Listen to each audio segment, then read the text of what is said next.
a gente tem que definitivamente entender que nós somos humanos e temos pelo menos 3 dimensões, né? A física, o corpo, a mente e o espírito. E se a gente quer ser feliz, ou se a gente quer ter uma vida de evolução, de superação, a gente tem que dar conta dessas 3 dimensões de uma forma bacaninha. E eu não falei de espiritualidade como religião, nada a ver. Espiritualidade nessa questão de você ter um propósito de vida, saber por que você está aqui e como executar essa tarefa de evoluir. Evoluir como ser humano, evoluir como pessoa e evoluir numa dimensão que a gente possa dar o nosso melhor para as pessoas.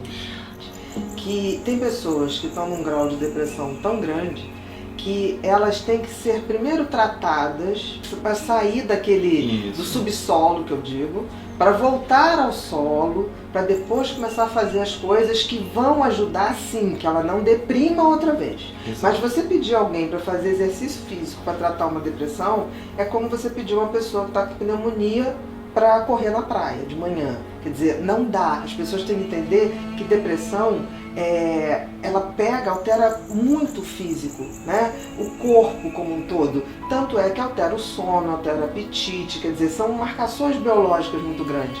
Altera também a mente, altera. Por quê? A mente dá conta dos pensamentos. Uma pessoa que está deprimida, ela pode estar fazendo milhões de coisas, mas o pensamento dela está absolutamente negativo. É sempre aquele pensamento, não vou dar conta, não vou conseguir, não vai acontecer nada de bom. Sempre que alguém se atrasa, aquela pessoa vai associar que foi assaltado, foi estuprado. Então são pensamentos, quem vive a depressão, independente de estar deitado numa cama ou não, tem uma maneira de pensar que é como se fosse um trem fantasma. Né? Só aparece pensamentos ruins.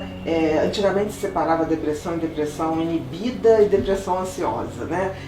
Hoje a gente sabe que não é isso. O fato de uma pessoa estar na cama não quer dizer que ela está mais grave do que aquela pessoa que está parecendo que está bem, mas os pensamentos dela estão absolutamente ruins. E tem um detalhe que bota isso totalmente abaixo, esse mito, que as pessoas que cometem suicídio que a partir de um estado de depressão, em geral, são pessoas que não estão na cama. São pessoas que ainda têm uma energia para buscar até essa maneira de escolher sair dessa vida.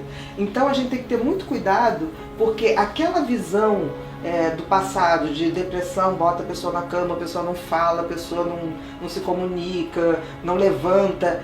É muito raro esse quadro, é muito, muito raro. Eu diria que hoje a gente tem, antigamente se falava a síndrome de Cotard, que é uma depressão que a pessoa ela paralisa e ela tem uma sensação de que o corpo está apodrecendo. Isso é muito raro, eu vi uma única vez na minha vida e eu acho que a gente também, a depressão acompanha os tempos, né?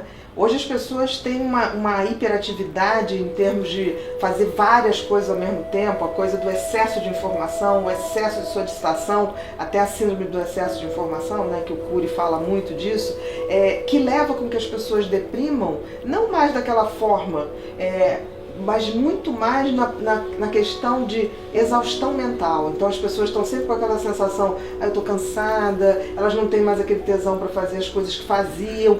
Isso é que caracteriza uma depressão, não o fato da pessoa estar deitada e não se levantar. A gente tem que pensar sempre que a depressão, você abalou 3 dimensões, né? O corpo, e aí aquela questão que você altera o funcionamento do corpo mesmo, a hora dele levantar, a insônia terminal, que é tão característica da depressão, a pessoa deita, dorme e entre 3 e 4 horas da manhã acorda como se estivesse sendo despertado. O apetite, tem pessoas que aumentam muito o apetite, tem pessoas que emagrecem barbaridades quando estão deprimidas. Então o que a gente tem que ver é que afetou o corpo, afetou a mente a gente dá conta da forma de pensar. Então essas pessoas começam a pensar sempre de uma forma negativa, da sua autovisão e também do que está acontecendo em volta. E a dimensão espiritual. Eu costumo dizer que as pessoas falam assim, você para com isso, vai não sei aonde, exerce a sua fé, porque depressão você vai superar. Isso é um absurdo a gente falar. Assim, eu acho até que quem fala está querendo ajudar. Muitas vezes as pessoas estão querendo ajudar, mas só que existem ajudas que podem ser muito nocivas.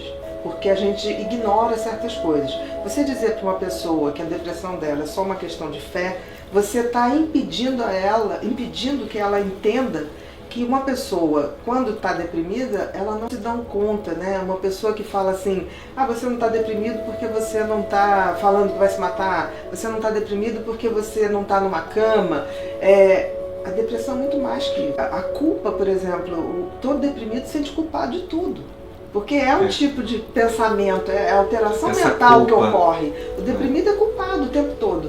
Então, quando alguém chega e fala, olha, você tem que reagir, você tem que fazer atividade física, você tem que exercer sua fé, ele fica muito pior. Porque é como se aquilo fosse uma impossibilidade dele se ajudar.